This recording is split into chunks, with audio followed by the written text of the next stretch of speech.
اب میں دعوت خطاب دے رہا ہوں تنظیم اسلامی کے رہنما محترم شجاع الدین شیخ صاحب کو، تشریف لائیں اور اپنے خیالات سے نوازیں۔ محترم شجاع الدین شیخ صاحب۔ السلام علیکم ورحمۃ اللہ وبرکاتہ۔ الحمدللہ رب العالمین والصلاة والسلام علی سید الانبیاء والمرسلین، اما بعد فاعوذ باللہ من الشیطان الرجیم، بسم اللہ الرحمن الرحیم۔ لقد کان لکم فی رسول اللہ اسوۃ حسنہ لمن کان یرجو اللہ والیوم الآخر وذکر اللہ کثیرا، وقال اللہ تبارک وتعالی هو الذي أرسل رسوله بالهدى ودين الحق ليظهره على الدين كله ولو كره المشركون، وقال الله تبارك وتعالى يا أيها الذين آمنوا ادخلوا في السلم كافة ولا تتبعوا خطوات الشيطان إنه لكم عدو مبين، صدق الله العظيم۔ اللهم صل على محمد وعلى آل محمد وبارك وسلم۔ رب اشرح لي صدري ويسر لي أمري واحلل عقدة من لساني يفقهوا قولي وَاجْعَلْ لِي وَزِيرًا مِّنْ أَهْلِي آمین یا رب العالمین۔ سب سے پہلے میں اللہ سبحانہ وتعالیٰ کا شکر ادا کرتا ہوں کہ 30 ستمبر سے ہم نے کراچی سے اس مہم کا آغاز کیا تھا، اور اللہ سبحانہ وتعالیٰ کی توفیق سے تنظیم اسلامی کی زیر اہتمام 2 ہفتے کا ہم نے سوچا تھا کہ ایک مہم ریاست مدینہ کے عنوان سے منعقد کی جائے، گو کہ اس کے تسلسل میں 30 ستمبر کو کراچی میں کانفرنس ہو چکی ہے، آج الحمدللہ لاہور میں ہو رہی ہے، اور اگلے اتوار کو کچھ انتظامی مجبوریوں کی وجہ سے اگلے اتوار کو انشاءاللہ تعالی اسلام آباد میں بھی اسی کانفرنس کا انعقاد کیا جائے گا۔ محترم ایوب ایک صاحب نے آپ کے سامنے ابتدا میں غرض و غایت رکھ دی تھی، میں چاہتا ہوں کہ وہ ساتھی جو بعد میں تشریف لائیں کچھ ان کی معلومات کے لیے بھی 1-2 اضافے کے ساتھ اس مہم کا پس منظر رکھ دیا جائے۔ ابھی بڑی اہم فکری گفتگو بھی ہمارے سامنے ڈاکٹر امین صاحب کی طرف سے آئی ہے، اس کے حوالے سے بھی 1-2 گزارشات میں آپ کے سامنے رکھ دوں گا۔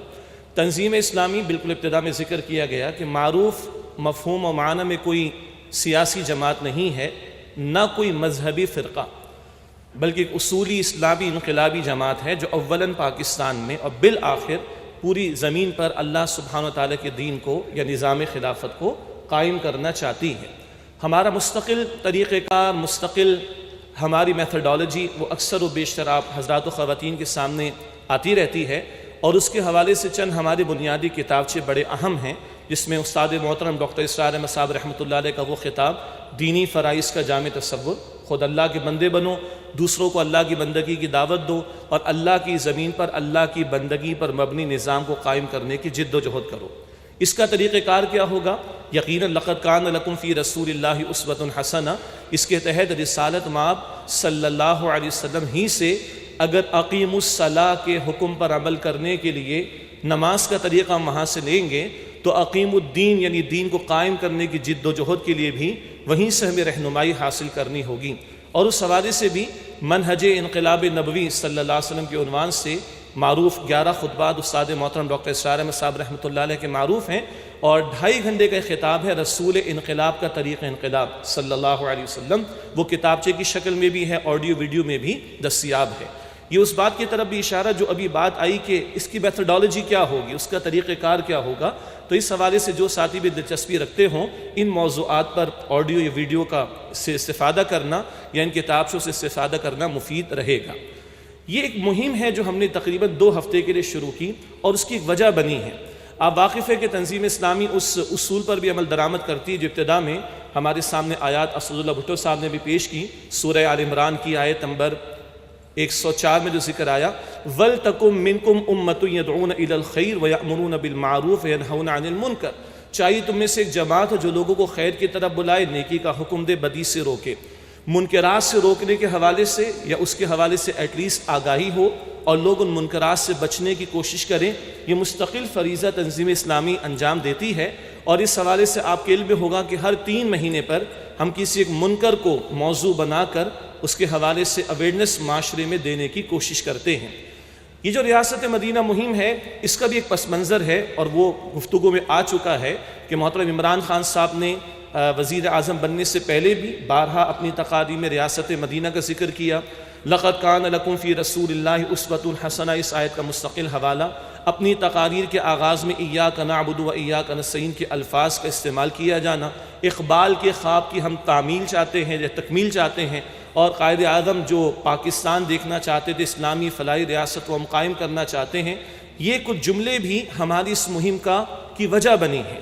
البتہ میں آپ کو یاد دلانا چاہوں گا کہ کچھ عرصے پہلے انہی منکرات کی آگاہی کے حوالے سے کہ لوگ اس سے بچیں، ہم نے پورے پاکستان بھر میں انسداد سود مہم کا انعقاد کیا تھا، اور میں یاد دلانا چاہوں گا کہ اس کی بھی وجہ کچھ اسٹیٹمنٹس بنے تھے۔ البتہ وہ ایک نیگیٹو پہلو تھا جو عدالتی کارروائی سود کے کیس کے حوالے سے ہو رہی، جس میں تنظیم اسلامی بھی پرسو کر رہی ہے اس کیس کو، تو ایک فاضل جج نے یہ اسٹیٹمنٹس دیے تھے کہ صاحب جو سود نہیں لے رہا تو بہت اچھی بات ہے، اور جو سود لے رہا اللہ تعالیٰ اس کو پوچھ لے گا۔ تو سوال یہ کہ جب سب کچھ آخرت میں، اور یقیناً آخرت میں اصل فیصلے تو ہونے، تو اللہ نے دنیا میں شریعت کاہے کو دی ہے بھائی؟ قانون کس لیے دیا اللہ تعالیٰ نے؟ آپ پھر عدالت کے جج کس لیے بن کر بیٹھے ہوئے ہیں؟ کس بات کی آپ پرکس لے رہے ہیں، بینیفٹس لے رہے ہیں اس قوم کے ٹیکسز سے؟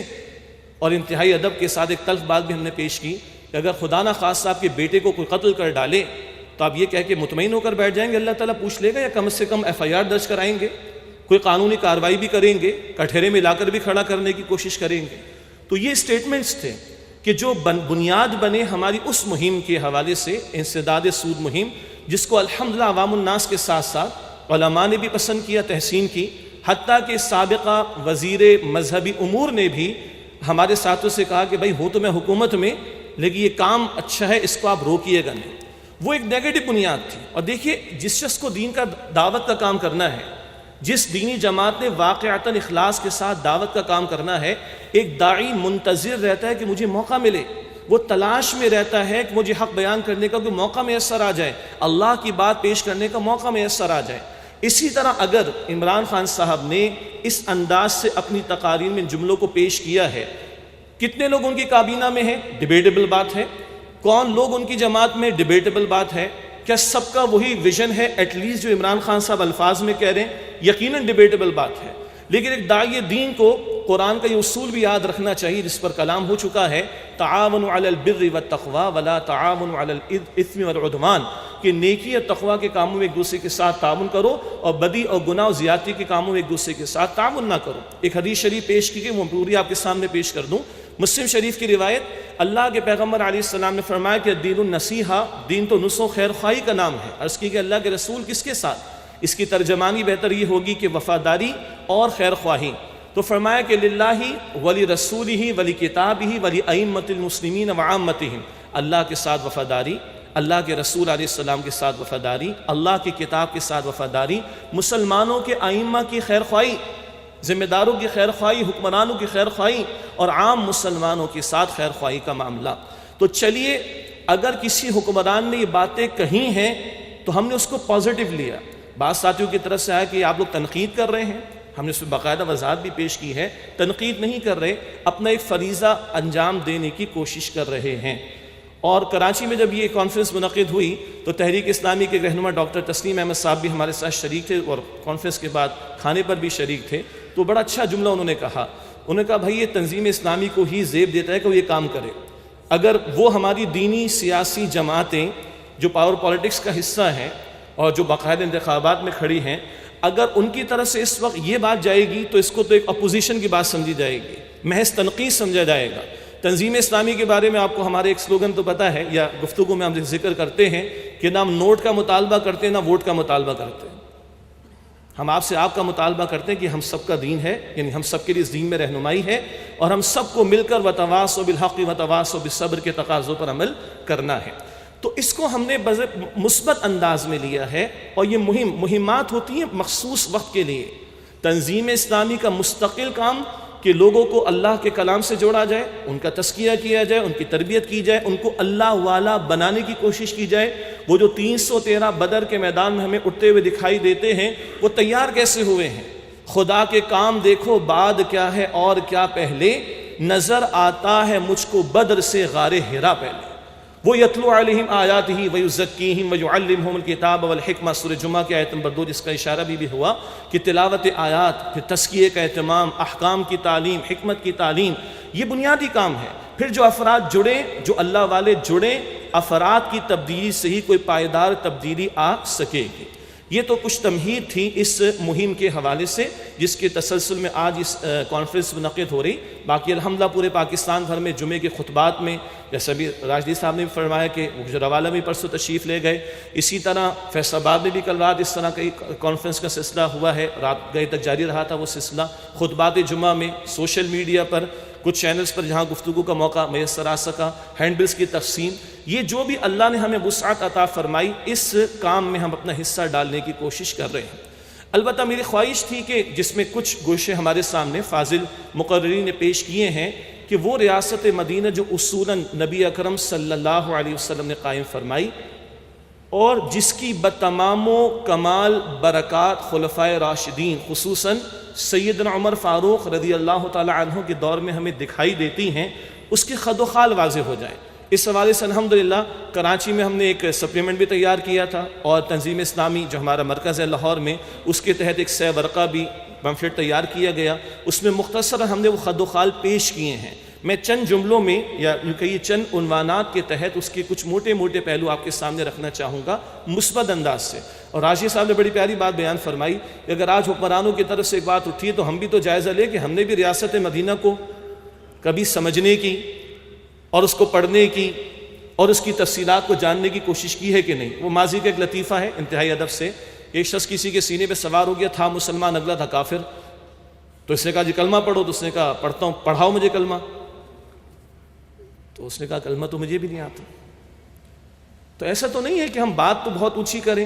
تو چلیے ہم جو دین کی محبت رکھتے ہیں, دین کے لیے کچھ کرنا چاہتے ہیں, ان کو بھی ایک موضوع ملا کہ ریاست مدینہ کو پڑھ تو نہیں ذرا. اور عجیب لگتا ہے, ابھی فرما گئے وہ کہتے we are following the Umar's law. ان ناروے والے کہہ رہے ہیں, ڈنمارک والے کہہ رہے ہیں, سویڈن والے کہہ رہے ہیں, اور ہم سمجھتے ہیں کہ فلاح کا یہی فقط تصور ہے. حالانکہ فلاح کا بڑا محدود تصور ہے, گو کہ انہوں نے بھی کہاں سے لیا, سیدنا عمر فاروق رضی اللہ تعالیٰ عنہ سے. اگر آج یہاں کھڑے ہو کر یہ کہا جائے کہ سیدنا عمر رضی اللہ تعالیٰ عنہ کے دور میں 5 افراد جو بھی معذور کسی وجہ سے ہوتے, ان 5 پر ریاست کی طرف سے ایک ذمہ دار معین ہوتا تھا جو ان کی کفالت کرتا تھا. بیت المال سے ان کی جو ہے وہ حاجات پوری ہوتی تھیں. اگر یہ کہا جائے کہ ایک بوڑھے یہودی کو بھیک مانگتے ہوئے دیکھا اور پوچھا کہ تم بھیک کیوں مانگ رہے ہو, تو وہ کہتے کہ جب تک میں کما رہا تھا میں دے رہا تھا, اب میں کما نہیں سکتا, کہاں سے دوں. تو سیدنا عمر فرماتے کہ اچھا now it's our turn to repay, اب یہ ہمارا فرض ہے کہ ہم تجھے دیں گے, تو گھر بیٹھ اور تیری کفالت بیت المال سے ہوگی. آج اس کو آپ کیا نام دیں گے؟ اگر پینشن کہیں تو سمجھ آ جائے گی, ریٹائرمنٹ بینیفٹس کہیں تو سمجھ آ جائے گی, اور اولڈ سٹیزنز کی بات کہیں کہ ان کے حقوق کی بات کی جائے, یہ الفاظ میں سمجھ آ جائے گی یہ بات. مگر آج اگر یہ کہا جائے کہ یہ تو سیدنا عمر ہمیں صدیوں پہلے عطا کر گئے, تو تھوڑی دیر لگتی ہے کہ کیا واقعی ایسا تھا. ایک بچہ پیدا ہو رہا ہے ایک شخص کے گھر میں کہ جو بے روزگار ہے, اس کے باپ کا تو امپلائمنٹ الاؤنس پہلے سے بنا ہوا ہے, یا معاف کیجیے گا ان امپلائمنٹ الاؤنس پہلے سے طے ہے. بچے کے پیدا ہوتے ہی اس کا وظیفہ مقرر ہو گیا, اور جب دودھ پینے کی مدت مکمل ہو گئی ہے تب اس کے وظیفے میں اضافہ کیا جا رہا ہے. اسٹیٹ اس کی کفالت کر رہی, ریاست اس کی کفالت کر رہی. تو بہرحال ہمیں بھی موقع ملا, اور مزید ہمیں اللہ توفیق عطا فرمائے ہم خود بھی پڑھ لیں. اب بات کو میں آگے بڑھانا چاہوں گا. جب ہم ریاست مدینہ کہتے ہیں تو یہ مدینہ شریف کی نسبت امام الانبیاء کی طرف جا رہی ہے صلی اللہ علیہ وسلم. تو بہت ضروری ہے کہ اس حوالے سے ایک بات تو کلیئر ہے کہ رسالت مآب علیہ السلام کو کس مقصد کے لیے زمین پر بھیجا گیا. ہمارا ایک خیال یہ بھی ہے, اور جس سے آپ لوگ اتفاق کریں گے, کہ عمران خان صاحب یہ پی ٹی آئی کی طرف سے جو فلاحی ریاست, بلکہ اسلامی فلاحی ریاست کے حوالے سے اگر کرپشن کی بات کی جا رہی کہ خاتمہ ہونا چاہیے, عام آدمی کی کفالت ہونی چاہیے, تو اس میں تو کسی کو انکار نہیں. لیکن سوال یہ ہے کہ کیا ریاست مدینہ کے جو گوشے تھے اور ریاست مدینہ کا جو آل انکلوسیو پیکج تھا اور ریاست مدینہ کے جو بہت سارے شعبے تھے, وہاں صرف یہ 2 ہی باتیں ہمیں دکھائی دیتی. اس تصور کی وضاحت کی, یا اس کہنا چاہیے کہ محدود تصور کی اصلاح کی ضرورت ہے. تو جب ہم کہتے ہیں ریاست مدینہ, تو پہلے اصولی بات یہ ہے کہ اس کی نسبت امام الانبیاء کی طرف جاری صلی اللہ علیہ وسلم. اور 3 مرتبہ قرآن ان کے بارے میں کیٹیگوریکل انداز میں فرماتا ہے. سورہ صف کی آیت نمبر 9 میں بھی هو الذی ارسل رسولہ بالہدی ودین الحق لیظہرہ علی الدین کلہ. اللہ جس نے اپنے رسول مکرم علیہ السلام کو بھیجا الہدا مکمل ہدایت نامہ کمپلیٹ گائیڈنس قرآن دے کر, ودین حق ودین الحق دین حق دین اسلام دے کر, لیظہرہ علی الدین کلہ تاکہ آپ اس دین حق کو کل کے کل نظام زندگی پر غالب فرما دیں. اور انتہائی ادب سے میں عرض کروں کہ یہ ٹھنڈے ٹھنڈے کام ہونے والا نہیں تھا.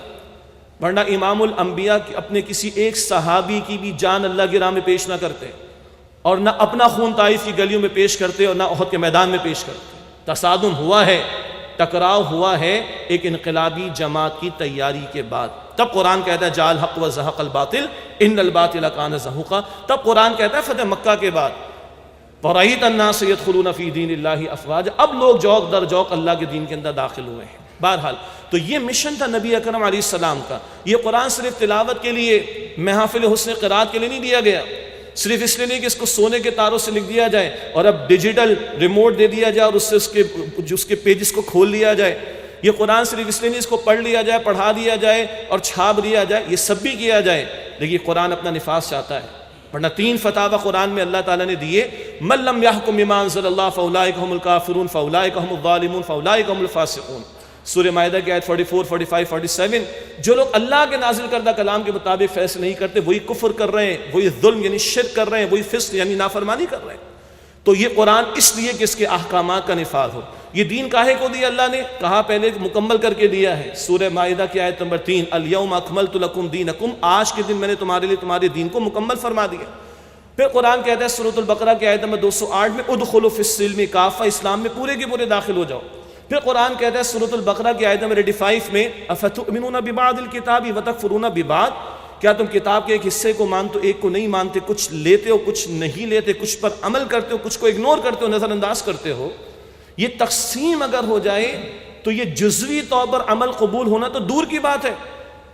فما جزاء من يفعل ذلك منكم الا خزي في الحیاۃ الدنیا، جو تم میں سے یہ روش اختیار کریں کہ کچھ لیں کچھ نہ لیں، نماز لے لی، سود کا دھندا بھی جاری، کرپشن کے خاتمے کی بات ہو لیکن بے حیائی کا بھی طوفان جاری ہو، یہ تو نہیں چلے گا نا۔ انفرادی سطح پر بھی دیکھ لیں، اجتماعی معاملات میں بھی دیکھ لیں، تو پھر تو اس کی سزا اس کے سوا کیا ہے کہ دنیا میں ذلت اور رسوائی، وَيَوْمَ الْقِيَامَةِ يُرَدُّونَ إِلَىٰ أَشَدِّ الْعَذَابِ، اور روز قیامت ایسے لوگوں کو شدید عذاب میں لوٹایا جائے گا۔ وَمَا اللَّهُ بِغَافِلٍ عَمَّا تَعْمَلُونَ، اور تم جو کچھ بھی کرتے ہو اے لوگوں اللہ اس سے بے خبر نہیں۔ تو اللہ کے رسول کا یہ انقلابی مشن، اس کتاب کا نفاذ، اس دین حق کا غلبہ، تو جس کسی کو بھی، مجھے اور آپ کو یا کسی کو ریاست مدینہ پر کلام کرنا ہو تو نبی مکرم صلی اللہ علیہ وسلم کا یہ مشن، آپ کی 23 برس کی وہ جد و جہد، اس میں افراد کی تیاری سے لے کر باطل سے ٹکراؤ کا معاملہ بھی، اور خود امام الانبیاء کا مقدس ترین خون اللہ کی راہ میں پیش کیا جانا بھی طائف اور احد کے میدان میں، اور کم و بیش 259 صحابہ کی جانوں کے نذرانے پیش کیا جانا، یہ بھی سامنے رہنا چاہیے۔ اب آئیے وہ چند خد و خال جو ایک بروشر کی صورت میں بھی آپ تک پہنچے ہوں گے یا پہنچ جائیں گے انشاءاللہ تعالیٰ، ان کی چند پہلو میں آپ کے سامنے رکھوں، اور ماشاءاللہ مجھے سہولت یہ ہے کہ بعض بزرگوں کی طرف سے ان کی طرف اشارے آ چکے ہیں۔ جب ہم ریاست مدینہ کی بات کرتے ہیں تو سب سے پہلی بنیادی بات یہ ایک اصولی نظریاتی ریاست ہے جو امام الانبیاء صلی اللہ علیہ وسلم کے ہاتھوں قائم ہوئی، اور اصل اصول کیا ہے؟ اس کو آپ توحید کا نظریہ کہہ لیں، ایمان کی بنیاد کہہ لیں، یا سورہ حجرات کی پہلی آیت کی روشنی میں لا تقدموا بین یدی اللہ ورسولہ، اپنے معاملات کو اللہ اور اس کے رسول سے آگے نہ بڑھانا۔ ساری دنیا کی ریاستوں اور ریاست مدینہ میں بہت پہلا بنیادی فرق ہے۔ آج تو وہ نعرے نا government of the people, for the people, by the people, یا religion is your private affair, it has nothing to do with the state affairs, یہ آج امپورٹ ہو کے ہمارے بھی آ گیا، اور ہم بھی اسلام کو شاید معاذ اللہ ایک بڑی تعداد ہماری ریلیجن سمجھتی ہے، where Islam is not just religion, Islam is دین، کمپلیٹ کوڈ آف لائف۔ تو پہلا اصول یہ دعوت، یہ توحید کے نظریے پر قائم ریاست، ایمان کی بنیاد پر قائم ریاست، اور اصل اصول وہ کہ اللہ اور اس کے رسول سے معاملات کو آگے نہ بڑھانا۔ خوش قسمتی سے دستور کے حوالے سے اسد اللہ بھٹو صاحب نے تفصیل ہمارے سامنے رکھ دی کہ آرٹیکل 2A قرارداد مقاصد آبجیکٹو ریزولوشن بھی الحمدللہ ہم نے اس آئین کو کلمہ پڑھایا ہوا ہے، مگر بقول استاد محترم ڈاکٹر اسرار احمد صاحب رحمۃ اللہ علیہ کے کلمہ پڑھانے کے ساتھ منافقت بھی کر رکھی۔ ایک مشہور کیس کے اندر نسیم حسن شاہ صاحب نے، جسٹس صاحب نے کہہ دیا کہ بھائی ہاں یہ بھی ایک آرٹیکل ہے جیسے اور بہت سارے آرٹیکل ہیں، کیا زہر ہے اس جملے کے اندر؟ بٹ لکھا ہوا ہے آرٹیکل، باقی بہت سارے 200 سے زیادہ آرٹیکل لکھے نہیں، اس کی سپرمیسی ہونی چاہیے، اس کی بالادستی ہونی چاہیے، یہ کام کما حقہ نہیں ہو سکا ہے، اور وہ چور دروازے موجود ہے کہ بائی پاس کرنا اسی آئین کو، کانسٹیٹیوشن کو، اس کا بھی امکان موجود ہے۔ البتہ کلمہ پڑھانے کی حد تک تو یہ بھی ہمارے ہاں طے ہے۔ وہ ہم یہ کہنا چاہ رہے ہیں کہ پوری دنیا میں بہرحال پاکستان ایک نظریے کی بنیاد پر الحمدللہ قائم ہوا. خوش قسمتی سے اس کا نام پاکستان آفیشل بعد میں ہے، اس کا نام ہے Islamic republic of Pakistan. WhatsApp پر ایک امیج شیئر ہوا تھا چند دنوں پہلے، واللہ اعلم کتنی اس میں صداقت ہے. کسی باہر کے ملک میں ایک صاحب فلائٹ کا آپشن دیکھنا چاہ رہے تھے تو وہ کنٹریز کو سرچ کر رہے تھے، تو کہتے ہیں مجھے پی میں پاکستان نہیں ملا. تو میں نے کہا پاکستان کے لسٹ سے باہر چلا گیا؟ کہا آئی میں جا کے ملا، اسلامک ریپبلک آف پاکستان، جو پاسپورٹ پہ بھی لکھا ہوتا ہے ہمارے. تو چلیے الحمدللہ، تو اس کی بنیاد میں یہ اسلام اور یہ نظریہ موجود، اس کا آفیشیل نام بھی یہی ہے. تو یہ تو ایک مطابقت نظریاتی سطح پر تو ہے، البتہ اللہ سے ہماری دعا ہے کہ عملی سطح پر بھی اس کی طرف قدم اٹھائے جا سکے. پھر ریاست مدینہ میں ڈاکٹر امین صاحب جو گفتگو فرما رہے تھے کہ یکدم وہ قائم نہیں ہوئی ہے، اس کے پیچھے پوری ایک محنت ہے، افراد پر محنت، اللہ والوں کو پروڈیوس کیا جانا، کیونکہ جب اللہ والے میدان میں اتریں گے تو پھر اللہ کی مدد ان کے شامل حال ہوگی. قرآن کہتا ہے سورہ نحل کے آخر میں ان اللہ مع الذین اتقوا، بے شک اللہ سبحانہ وتعالیٰ ان لوگوں کے ساتھ ہے جنہوں نے تقوی کی روش اختیار کی.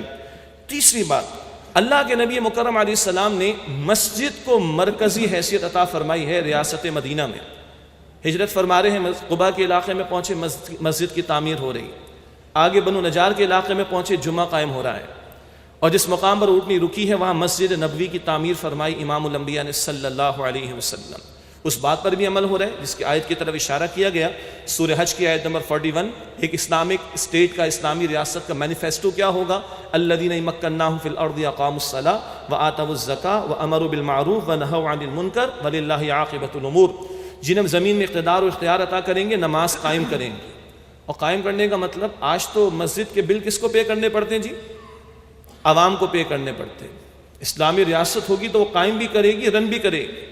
ائمہ ہوں گے، مؤذنین ہوں گے، معلمین ہوں گے، وہ اسٹیٹ ان کی ذمہ دار ہوگی کفالت کرنے کی. بہرحال، اور یہ بھی کہ خطبہ جمعہ بھی وقت کا امام دے، یہ آئیڈیل سچویشن. تو نظام صلاۃ میں سارا کچھ آئے گا. بہرحال اس کی عملی شکل، اللہ کے پیغمبر ہجرت فرما رہے، قباء میں مسجد کی تعمیر، جمعے کا نظام قائم کیا جانا، اور پھر مسجد نبوی کی تعمیر رسالت مآب صلی اللہ علیہ وسلم نے قائم ہی نہ کی بلکہ اس کے بعد اس کو ریاست کا سیکریٹریٹ قرار دیا. بہت اہم بات ہے، مسجد نبوی سیکریٹریٹ ہے رسول اللہ علیہ الصلوۃ والسلام کی ریاست کی. وہیں ریاست کے معاملات طے ہو رہے ہیں، انفاق کی اپیل بھی کی جا رہی، ڈیلیگیشنز آ رہے ہیں، ان سے ڈائلاگ بھی کیا جا رہا ہے، مقدموں کے فیصلے بھی کیے جا رہے ہیں، وہاں نکاح بھی پڑھایا جا رہا ہے، اور دیگر امور بھی طے کیے جا رہے ہیں. تو تیسرا بنیادی نقطہ، مسجد کی مرکزی حیثیت ریاست مدینہ میں. چوتھی بات، قانونی مساوات و ذکر آ چکا. بالفرض اگر فاطمہ بنت محمد صلی اللہ علیہ وسلم و رضی اللہ تعالی عنہا اگر اس نے بھی چوری کی ہوتی تو اس کی بھی ہاتھ کو کاٹنے کا حکم دیتا. یہ قانونی مساوات، قانون سب کے لیے برابر. ہمارا تو یہ کہ گورنر نے کوئی جرم کیا ہو تو اس کے لیے ایف آئی آر درج کرانے کو جاؤ تو وہ بھی پورے پاکستان کے ہر تھانے میں منع کر دیا گیا تھا. پانچویں بات، ریاست مدینہ کا پورا ایک معاشی نظام تھا. کچھ اشارے بھی ہوئے، قرآن نے ایک پالیسی سٹیٹمنٹ عطا کیا ہے، اکنامکس کے ساتھ اس کو زیادہ اپریشیٹ کرتے ہیں. سورہ الحشر کی آیت نمبر 7 میں، کئی لا یکون دولۃ بین الاغنیاء منکم، دولت تمہارے چند افراد کے درمیان مقید ہو کر، محدود ہو کر نہ رہ جائے. اور اس اصول کو سامنے رکھیں تو اسلام کی بیوٹی جو سامنے آتی، زکوٰۃ کا حکم دیا گیا. اور پاکستان میں تو ایک بہت بڑی مد ہے عشر کے حوالے سے، اس پر تو کلام ہی نہیں.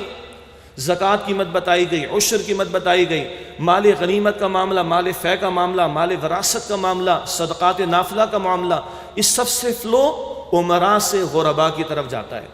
اور جن باتوں کی ممانعت، اس میں ٹاپ آف دا لسٹ سود کا دھندا. اللہ اس کے رسول سے جنگ کے مترادف قرار دیا گیا. سود ہے، جوا ہے، سٹا ہے، ذخیرہ اندوزی ہے، اینڈ سو آن. ان کی پابندی کا بہت بڑا مقصد کیا ہے؟ یہ دولت چند افراد کے درمیان محدود ہو کر نہ رہ جائے. ساتھ ہی عقل حلال پر زور، مال حرام کی نحوست نبی اکرم صلی اللہ علیہ وسلم نے بیان فرمائی. پھر معاشی کفالت کا تصور جو اشارہ ہو چکا، خواہ وہ غیر مسلم، وہ یہودی کیوں نہ تھا، اسٹیٹ نے پھر اس کی کفالت کی ہے، اس شرط کے ساتھ کہ وہ اسلامی حکومت کی بالادستی کو قبول کرے اور ریاست کو وہ جزیہ دے گا تو اس کی جان مال، اس کی آبرو، اس کا گھر، اس کا عقیدہ اور اس کی عبادت گاہ، اسلامی ریاست اس کی حفاظت کرے گی. ایک اور اہم گوشہ تعلیم کا معاملہ. سبھی لوگ پریشان ہیں تعلیم کے حوالے سے، مگر نبی اکرم علیہ السلام کو جو پہلی وحی عطا کی گئی اس میں اصول عطا فرما دیا گیا، اقرا بسم ربک الذی خلق، پڑھیے اپنے رب کے نام سے جس نے پیدا فرمایا. پڑھنے پر زور ہے، مگر رب کے نام کی کنڈیشن کے ساتھ۔ اور ہاں، اللہ سبحانہ و تعالیٰ نے آدم علیہ السلام کو خلیفہ بنا کر بھیجا، علم الاسماء کا ذکر بھی ہے، فزیکل سائنسز، اور علم الوحی کا ذکر بھی، علم ہدایت کا ذکر بھی، دونوں اہم ہیں، البتہ نسبت تناسب کی بھی ضرورت ہے، اور امبریلا رہے گی علم ہدایت کی، تب یہ سارے علوم اور فنون مفید ہوں گے۔ اللہ کے پیغمبر علیہ السلام نے بعض صحابہ کو عبرانی زبان سیکھنے پر لگایا، 15 دن میں سیکھ لی رسول اللہ علیہ السلام کی دعا کے نتیجے میں۔ اللہ کے نبی علیہ السلام نے کتابت سیکھنے پر لگایا۔ اللہ کے نبی علیہ السلام فرمایا کہ دیکھو بہترین تیر کہاں سے؟ یمن سے بنتے ہیں، ملتے ہیں، وہاں سے جا کے فن حاصل کرو۔ یہ علوم بھی اللہ کے رسول علیہ السلام نے ترغیب دلائی۔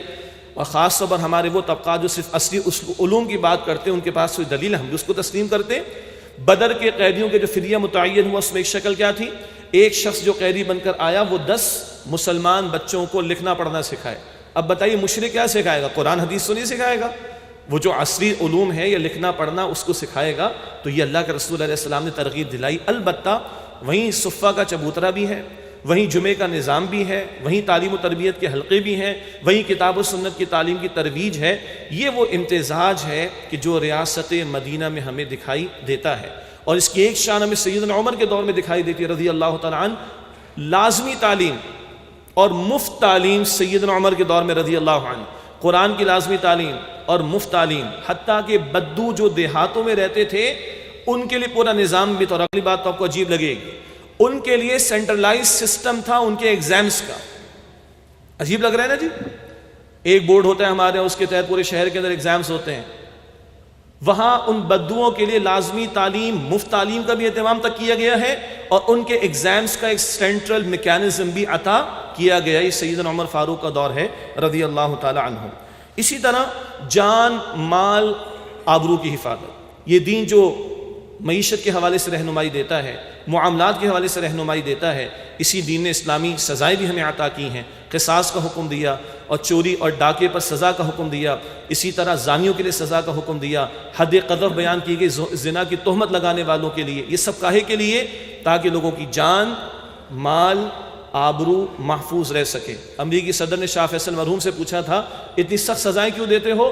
تو فرمایا کہ ان کی برکت یہ ہے کہ ہمارے اس سعودی عرب میں ایک سال میں جو جرائم ہوتے ہیں تمہاری 1-2 اسٹیٹس کے اندر ایک ہی دن میں ہو جاتے ہیں۔ یہ بھی ریاست مدینہ کی برکتیں تھیں، لوگوں کی جان، مال، آبرو کی حفاظت کے لیے احکامات۔ پھر جیسے کہ توجہ دلائی گئی، ریاست مدینہ کا معاشرتی نظام بھی تھا۔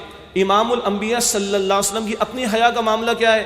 صحابہ فرماتے ہیں کہ رسول اللہ صلی اللہ علیہ وسلم ایک کنواری اور پردہ کرنے والی لڑکی سے بھی زیادہ حیا کرنے والے تھے۔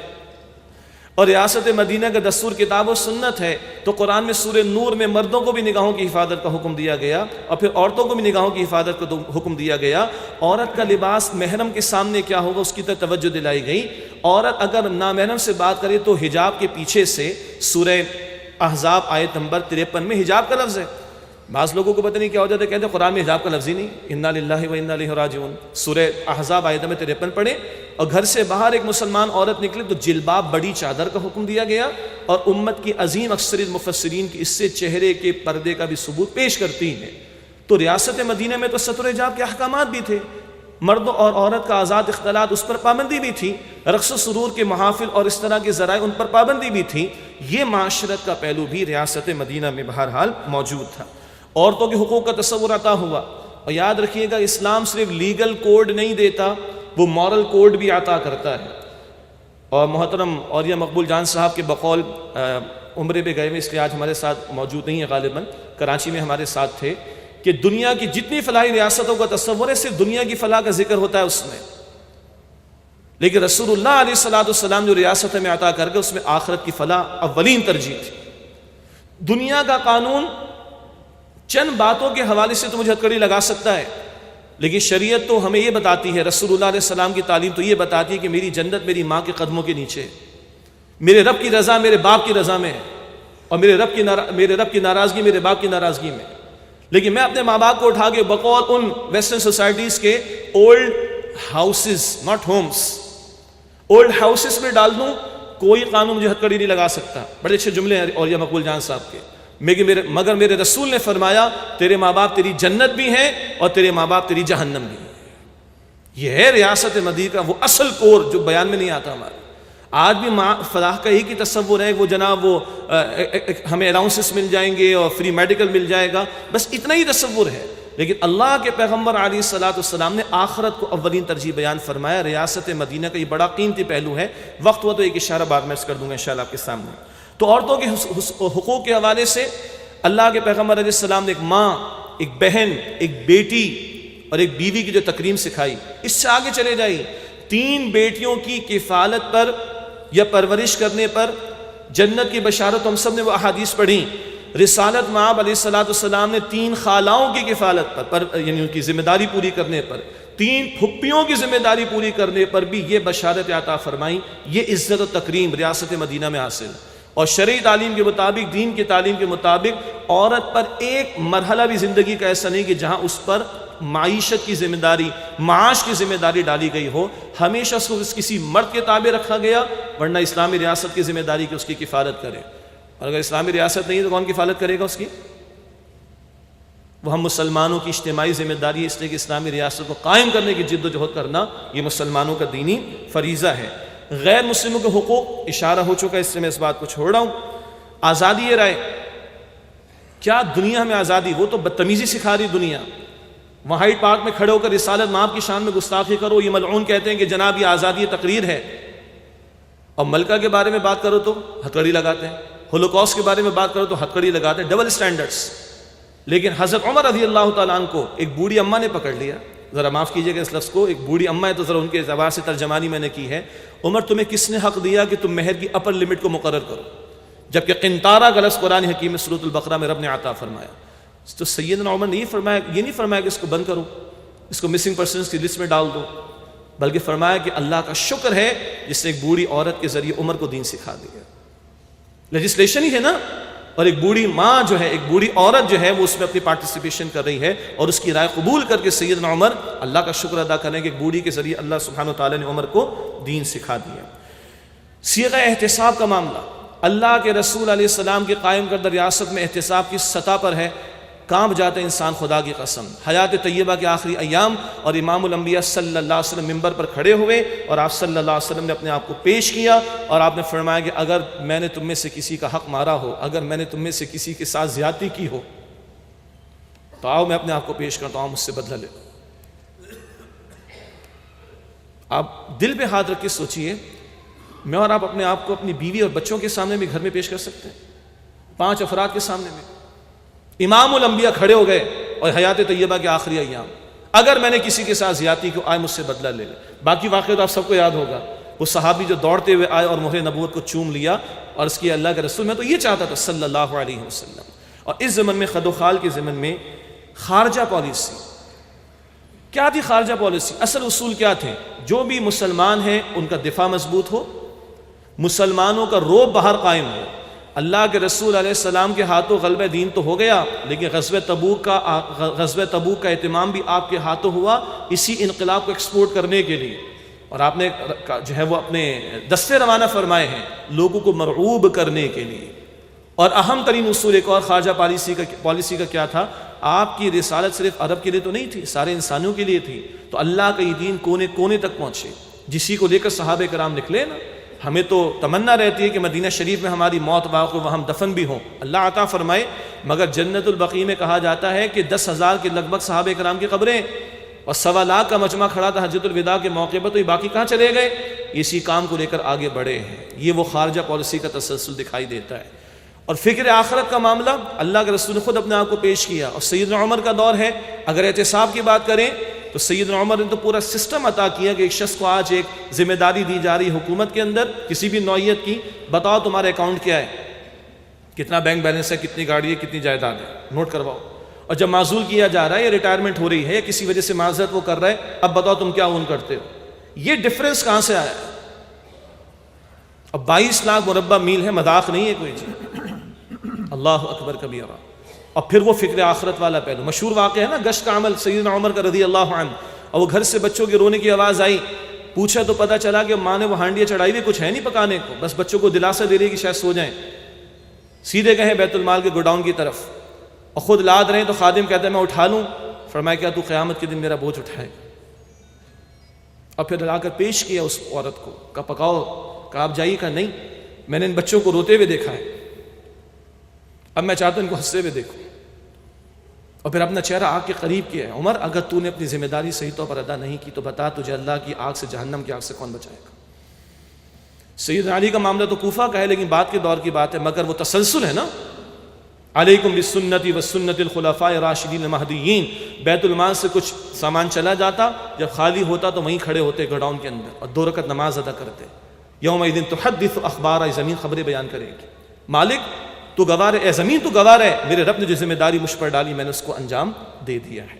یہ چند اشارے ہیں، اور میں دوبارہ عرض کروں کہ تنظیم اسلامی کی مہم کسی تنقید کی بنیاد پر نہیں، ہم نہ وہ اس معنی میں کوئی پاور پالیٹکس میں کہ ہم کو اپوزیشن کا رول ادا کریں، بلکہ مثبت انداز میں۔ اللہ کرے کہ ہمارے حکمراں، اللہ تعالیٰ اللہ کی 2 انگلیوں کے درمیان بندوں کے دل ہیں، اللہ کے پیغمبر نے فرمایا جس طرف چاہے وہ پھیر دے، ان تک یہ کلام پہنچے، ان تک یہ بات پہنچے، اور جو ہائی افس کچھ ساتھیوں کے اگر تعلقات ہوں تو وہاں تک جائیں، وہاں پر بھی ہم بات پیش کریں گے، ہمارے اکابرین موجود ہیں، بات پیش کریں گے انشاءاللہ۔ کیا خبر کہ کسی کے دل میں اللہ تعالیٰ بات کو ڈال دے۔ کچھ لوگوں نے یہ بھی کہا بھائی 100 دن تو پورے ہو، اتنی جلدی کیا ہے آپ لوگوں کو، تنظیم اسلامی والوں کو 100 دن تو پورے کرنے دو۔ ہم نے کہا نہیں، یہ خیر کا کام، اس پہ لیٹ نہیں ہونا چاہیے، اور پریشرز بہت بڑھ رہے ہیں، سب کے سامنے پریشرز ہے، کس کو نہیں پتہ ہے، تو اس پریشرز کے اندر وہ کہیں بھی بات بھی کہیں پیچھے نہ چلے جائے، تو بھائی بھرپور انداز میں ہمیں پیش کرنا چاہیے، جیسے ہمارے بزرگ کہہ گئے یہاں پر کہ سارے دینی افراد کو، دینی جماعتوں کو مل کر اس بات کو پیش کرنا چاہیے۔ باقی کرنے کے کام کیا ہے، ہمارا اصولی کام تو جاری رہے گا، قرآن حکیم کے ذریعے دعوت، افراد کی ذہن سازی، افراد کا تزکیہ، افراد کی تربیت، ان کو اللہ والا بنانا، حزب اللہ بنانا اور کھڑا کرنا اللہ کے دین کی سربلندی کے لیے۔ البتہ حکمراں بھی مسلمان ہیں، موقع ملا ہے، ایک بنیاد بنی ہے اس پوری مہم کی، بات پہنچتی ہے، ان کو سمجھ آتی ہے، وہ کچھ قدم آگے بڑھاتے تو ہم تعاون کریں گے انشاءاللہ، اور اگر وہ قدم بڑھاتے چلے جاتے تو بھائی آپ کو مجھے کرسی تھوڑی ہی چاہیے، مجھے اور آپ کو تو شریعت چاہیے، تاکہ میں اللہ کے دین پر عمل کر کے اللہ کو راضی اور کر کے اپنے آپ کو سرخ رو کر سکوں۔ یہ اصل میں ہماری اس مہم کے پیچھے محنت ہے۔ اللہ تعالیٰ ہم سب کا بیٹھنا قبول فرمائے، اور ہم خود بھی نبی مکرم علیہ السلام کی تعلیمات پر عمل کریں۔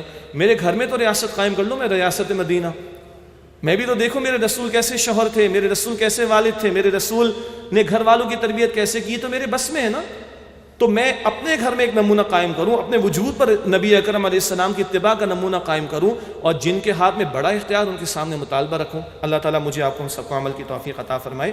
وآخر دعوانا الحمدللہ رب العالمین۔